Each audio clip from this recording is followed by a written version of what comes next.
Recently, there has been new drama to hit YouTube. That being PewDiePie blurting out a racial slur during a live stream. But we aren't going to talk about that directly today. Instead, we're going to talk about fallout from that event that can shake up the platform for a lot of us. The question before us today is, do Let's Play videos constitute fair use? I'm Ollamh, and this is Weathering the Front News.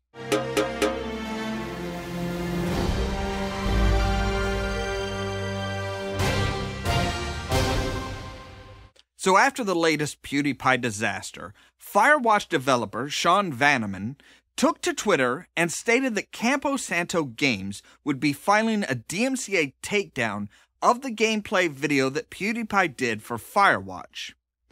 Even though the debacle did not happen on that video, he went on to state that all streaming is infringement, but devs and pubs allow it because it makes us money too. Obviously, he is including Let's Play videos in this as well. But are they really? The simple answer is no, they are not because of fair use. Now, there are several factors involved in fair use, but one is focused on more than others. Is there a transformative property? Is the original work transformed into something new?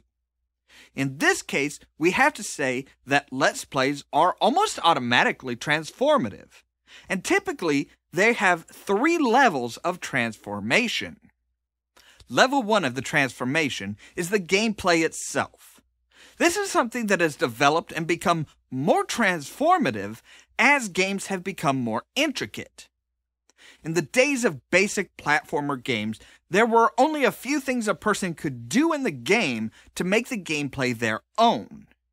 But games aren't that simple anymore.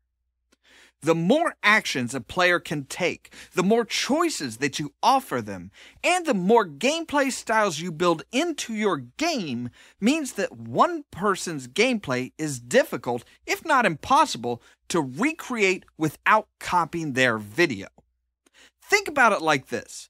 If someone were to give you a copy of Skyrim and tell you to play the game the same as a Twitch streamer, would you be able to do that with just the game, or would you have to see their playthrough to copy it? At that point, are you copying the game or the actions of the streamer? If you have to copy the actions of the streamer, then their playthrough has changed the product from just the game by narrowing the choices. The game Firewatch even states in their description that it has a tailor-made story. The choices you make shape the narrative and build relationships. Which means that each person will make different choices about where to go and how to deal with things, and have their own story. The game is specifically made to be transformative based on the person playing, and the developers brag about it.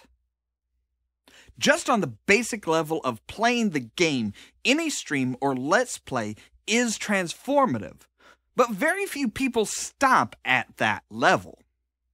The second level of transformation is commentary.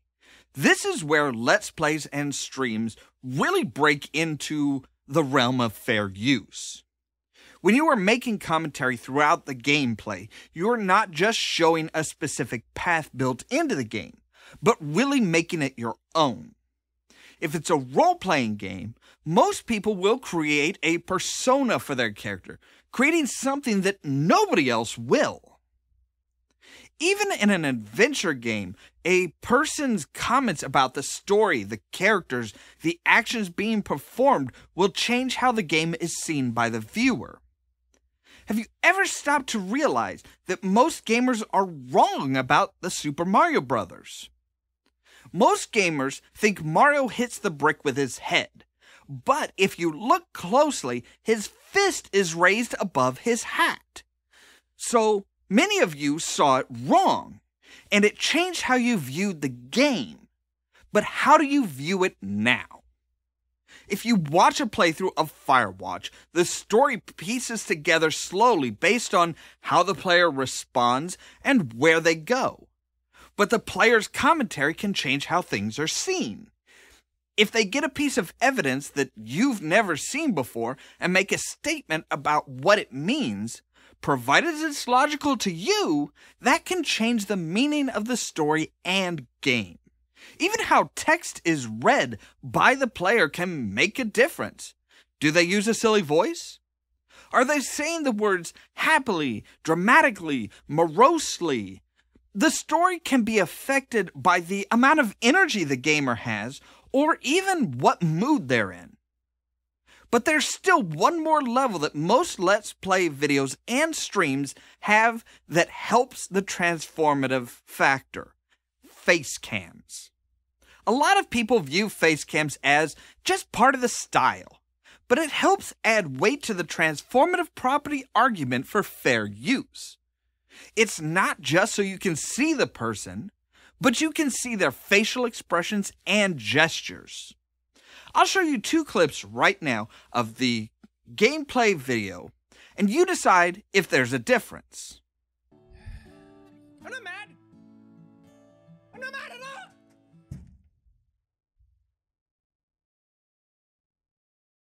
Fucking bastard. I'm not mad. I'm not mad at all.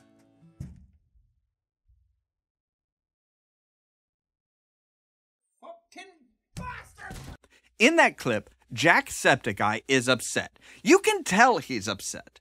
But the second time we get to see his face cam and the fact that he stands up and tosses a book from off camera. Seeing his face and his actions adds to the overall experience of the end video. It's much more than just the gameplay. It transforms the game turmoil into an experience much more than just the game. To help drive this point home, I will play 2 different clips from 2 different creators. Both are covering the exact same point in the game, but we're going to see it without sound and just their facial expressions.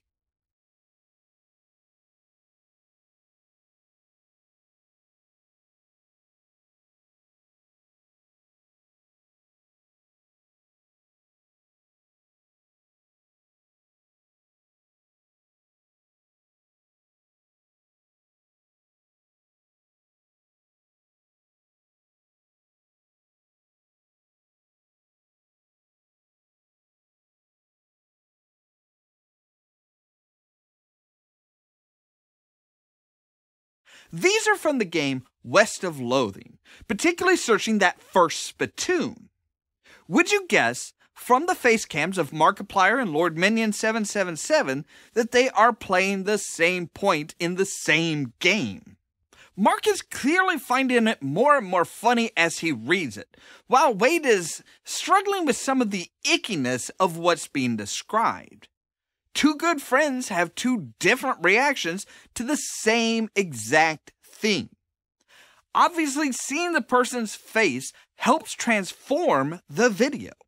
So there we have it, the 3 levels that the vast majority of Let's Play creators and streamers use to transform a video game into something of their own.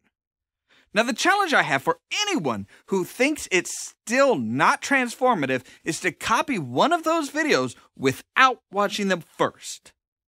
If they aren't transformed, then anyone should be able to make an exact copy of the same thing, including the style of play, commentary, and facial reactions and gestures without having seen the original video.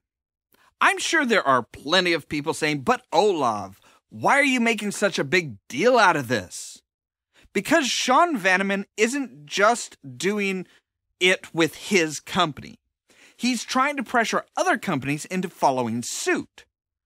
Sure, what PewDiePie said was horrible and should never have been said by anyone. But where does this end up? More and more companies are trying to put pressure on others for political reasons. What if a game developer doesn't agree with same-sex marriage, and you say you are in favor of it in a video or on a stream? If this goes through, it sets a precedence for them to issue a DMCA takedown for any videos featuring their game, whether your statement was on it or not. If you have more than 3 videos on your channel featuring their game, that could cause your channel to be shut down by YouTube. It may seem like I'm making a slippery slope argument here, but there are already creators that are having sponsorships pulled because of such statements. And there are some companies that put in caveats that you can monetize videos of their games provided there's nothing derogatory in that video. But it's still limited to just the videos featuring their games. What Vanneman is proposing would mean that you would have to adhere to their rules of conduct on every single video you make. Ultimately, I don't think it would ever come to that, as a DMCA takedown can be countered and then it would be forced into the court system if the developers and publishers wanted to really push the issue. With the points that I've stated and the effect on potential market almost always being positive, that is 2 of the 4 considerations for fair use nailed down. Maybe much like the Lens versus Universal Music Group and the H3H3 cases, it needs a case to run the course of the courts before people understand, but we can hope that it won't come to that. So what are your thoughts? Do you think that the Let's Play videos and streams are fair use, or is Vanneman right and they only exist because developers and publishers allow them to? Are the points raised here enough to reasonably argue a transformative property, or is the game too linear? I'd love to know what you think, as this can affect a lot of people, myself included. As always, thank you very much for watching, and don't forget to prod the subscribe button down below so that you can stay tuned for more from Ollamh Productions. If you want Cheerio. some crazy and also lazy, then you should meet me and my friends. Even though we got no money, we And sure as hell funny. Yeah, I want to let you know that you are my fellow Americans. I do not say this as a either you're with me or you're against me. Are you where you wanted to be? Are you in the career that you have talked about, you've been trying to figure out for the first 2 decades of your life?